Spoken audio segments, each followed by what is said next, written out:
So, good morning, children.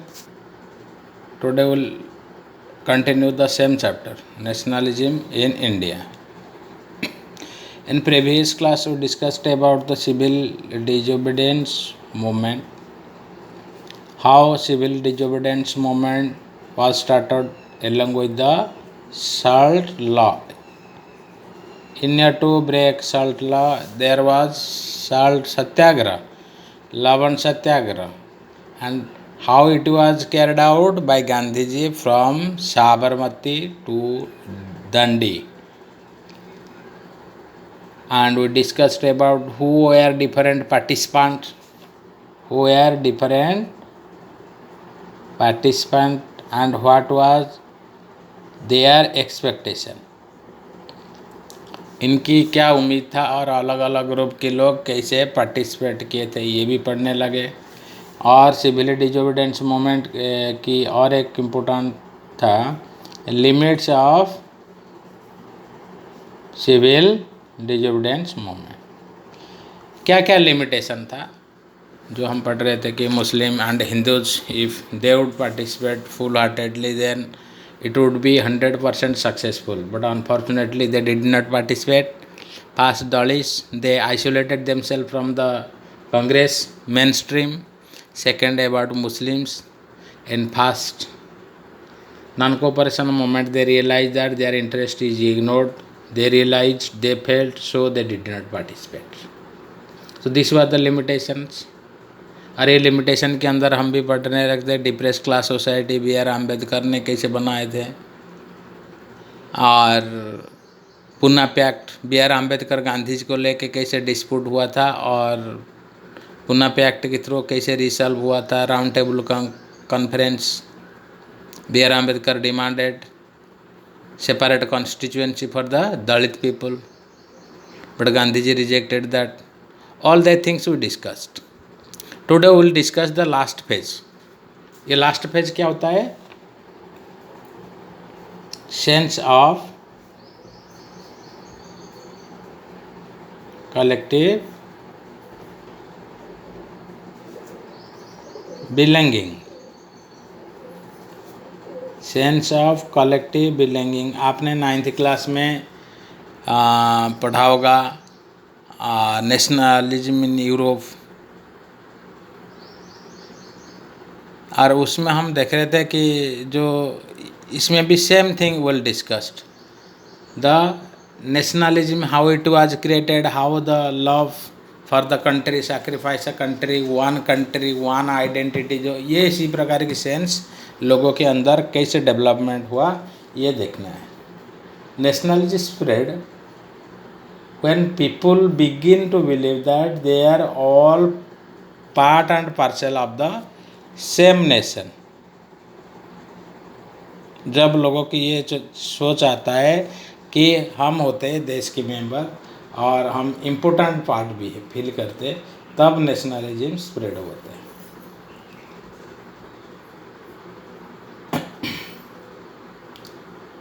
और ये जो sense of nationality, sense of collective belonging की सभी हम एक देश को बिलोंग करते, ये हमारे इंडिया में कैसे स्टार्ट होता है? Previous to British government we discussed, we have read in class 8 that our India specially believes in division, different regions, different areas, they are dominated, ruled by different kings, and we are always, even during British and before the Britishers, they were constantly fighting with each other, they are jealousy of each other, they are not cooperative। अगर ये लोग cooperative होते एक दूसरे के साथ, आप अच्छे से समझते हो कि ब्रिटिश लोग को वहाँ यहाँ नहीं आते, ब्रिटिश लोग तो वहाँ कलकत्ता से अपने व्यापार करके ही लौट जाते। But we Indians in many times, in many cases invited the foreigners, foreign inviters to come India and to rule us. और ब्रिटिश की during British also, British try to their best to keep Indians not united, divide and rule policy आपने सुना होगा। तो this was the method easy for the Britisher to rule the country. हमारे देश में जब जिसी प्रकार की सब बड़े भेदभाव हम भूल गए और सभी एक होकर लड़ने लगे, britisher divided India on the basis of religion Hindu and Muslim. इससे पहले तो आपने सुना होगा रानी लक्ष्मीबाई या और बाकी जो हीरोज़ है हमारी फ्रीडम फाइटर्स है, कब 1857 से पहले अलग अलग प्रकार की एरिया में अलग अलग प्रकार, अलग कम्युनिटी, अलग मिशन लेकर आंदोलन किए थे। But during the time sense of collecting belonging was form among the mind of people. ये कलेक्टिव बिलोंगिंग के बारे में हम पढ़ना है कि क्या क्या फैक्टर है ये चैप्टर में, कि जो सारी लोगों को यूनाइटेड किया था और ब्रिटिश के खिलाफ लड़ने के लिए प्रेरित किया था। बहुत सारी फैक्टर है। अब मैं ये इम्पोर्टेंट क्वेश्चन है, इसको भी थोड़ा पॉइंट वाइज लिख देता हूँ, आप देख लेना। ये अगर क्लियर नहीं आता है नो प्रॉब्लम, मैं इसका फोटोकॉपी बाद में भेज देता हूँ। आप ये जो भेजता हूँ इसी को नहीं करना है, जो असाइनमेंट में देता हूँ 4-5 क्वेश्चन, आप सिर्फ नोटबुक में उसी को करना है। This is for your personal reference. जो हम पढ़ाते हैं यहाँ तक कंप्रेस होने के बाद दिखाई नहीं जा रहा ना, ठीक है। अब हम पढ़ेंगे what are the factors that helped Indian to unite. What are the factors that united Indians? What are factors that created sense of nationalism among the Indians? अब देखते हैं serial wise. Number 1,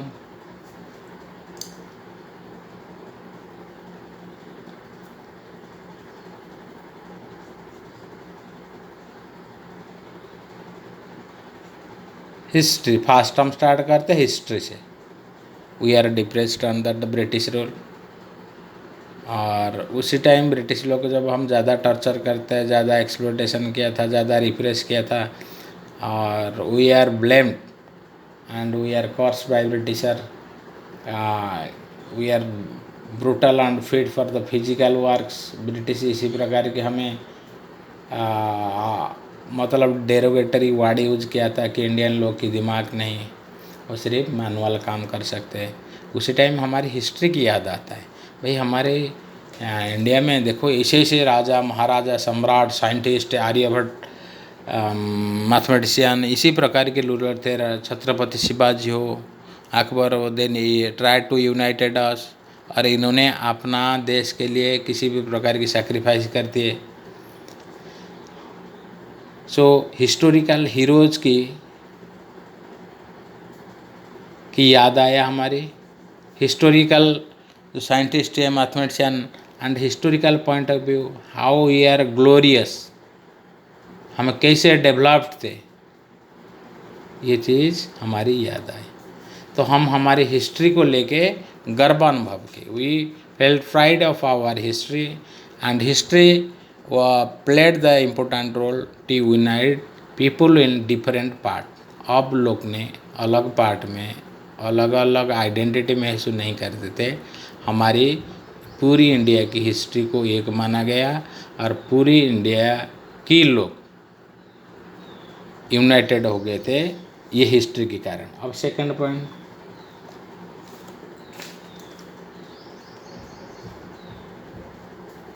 फोल्कलेयर and songs. फोल्कलेयर मतलब यहाँ पे जो local story, local गाना, local ये सब चीज़ के द्वारा लोग भी यूनाइटेड होने लगे। उसी टाइम हम जानते हैं आज से people were not literate to the great extent. So लोग सब लोकल भाषा, लोकल गाना के थ्रू एक दूसरे के साथ कम्युनिकेट करते थे। लोकल भाषा में उनको समझ में आता था ब्रिटिश लोग हमें कैसे टर्चर कर रहे, और इसको छोटे छोटे गाने में प्रिंट किया जाता था, छोटा छोटा बुक में सर्कुलेट किया जाता था। वहाँ पे जाके पेडलर जाके गांव-गांव इसको पढ़ते थे फोल्कलेयर को, कैसे ब्रिटिश राज आया और हम टर्चर कर रहे हैं और हमें आज़ादी के लिए लड़ना चाहिए, ज़रूरत पड़ने पर हम अपना लाइफ को भी सैक्रिफाइस कर देंगे। People realized by their local dialogue. और इसके साथ पॉपुलर प्रिंट वही रिलेटेड है। पॉपुलर प्रिंट मतलब छोटा छोटा चीप बुक्स, चाप बुक कहते हैं, चाप बुक्स, छोटा छोटा बुक्स प्रिंट हो गया ब्रिटिश के अत्याचार के खिलाफ छोटा छोटा गाना भी हो गया और इसको गांव-गांव विलेज में स्प्रेड किया गया।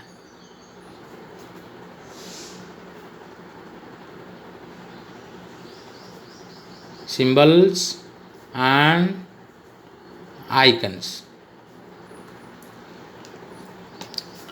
सिंबल आइकन आपने सुना होगा, उसी टाइम आज़ादी के टाइम में हमें जहाँ लड़ते थे, जहाँ मीटिंग करते थे, जहाँ कुछ प्रपोजल करते थे और सामने हम रखते थे स्टैचू ऑफ भारत माता। किसका?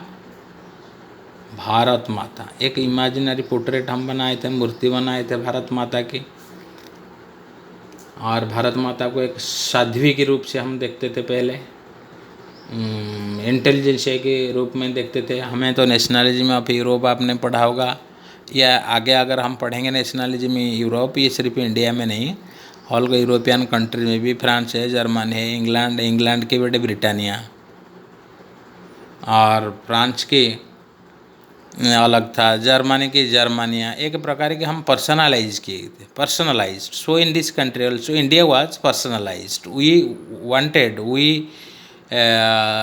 Wanted to see in a personalized figure.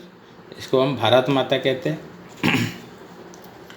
Identity of India came to be visually associated with the image of Bharat माता।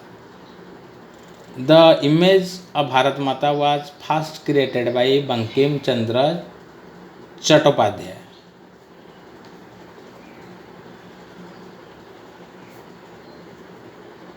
Bankim Chandra Chattopadhyay in 1870. और he wrote also Vande Mataram. किसने? बंकिम चंद्र चट्टोपाध्याय। क्या लिखे? वंदे मातरम।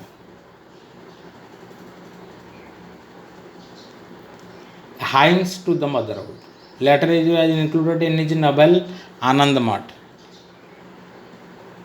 आनंद मठ जो उनका नॉवेल के नाम था, ये इसको इंक्लूड किए गए। एंड इससे स्टार्ट होता है स्वदेशी मूवमेंट इन बंगाल। बंगाल में जो हम कहते हैं बंकिम चंद्र चट्टोपाध्याय से इन्होंने भारत माता की पोर्ट्रेट बनाए थे, और जो नेशनल सॉन्ग हम कहते हैं वंदे मातरम जो गा रहे, तो बंकिम चंद्र चट्टोपाध्याय ने फास्ट इसको कंपोज किए थे, और अपना जो नॉवेल, अपना किताब आनंद मठ में ये किए थे। और इसी को लेके देखा गया बंगाल के लोग यूनाइटेड होने लगे। जहाँ हुआ वही गाना को गाया गया, जहाँ हो गया वो भारत माता को पोर्ट्रेट को लगा दिया गया। सो पीपुल फेल्ट देम यूनाइटेड।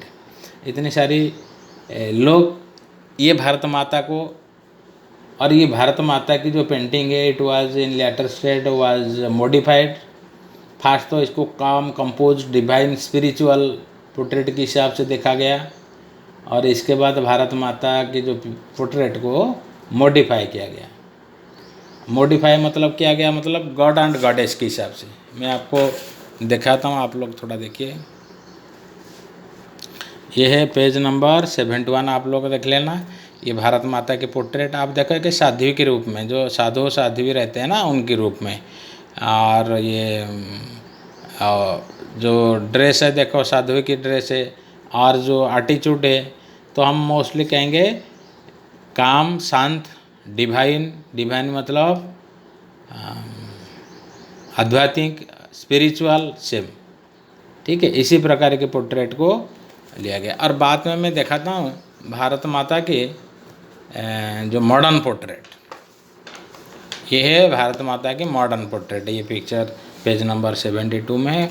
यहाँ पे देखो भारत माता को वॉरियर के हिसाब से कंसिडर किया गया, माता दुर्गा के हिसाब से कंसिडर किया गया था। नीचे लाइन की पिक्चर आप देख सकते हो। ये टेंपल में पूजा किया जाता है, और हाथी के ऊपर बैठ के जाते हैं। और कौन सी फ्लैग है? ये इंडिया की नेशनल फ्लैग, जो उसी टाइम की नेशनल फ्लैग है, और हथियार भी है देखो, वॉरियर। सो और कुछ एरिया में बेटे भारत माता को जंजीर में बांध दिया गया, और पोर्ट्रेट किया गया कि हम भारत माता को बिल्कुल रिलीज कराना हमारी काम है। चलो और बाकी पॉइंट्स हम पढ़ते हैं।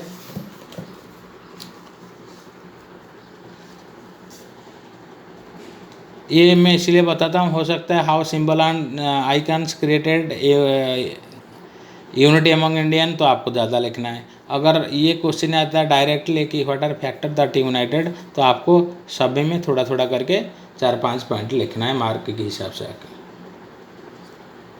सो nationalism developed through a movement in different veg.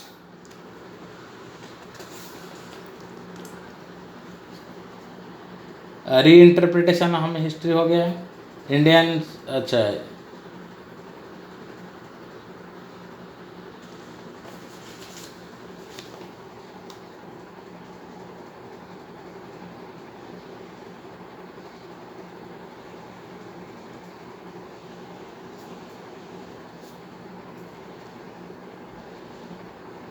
हम इसको कह सकते हैं British rule and British language.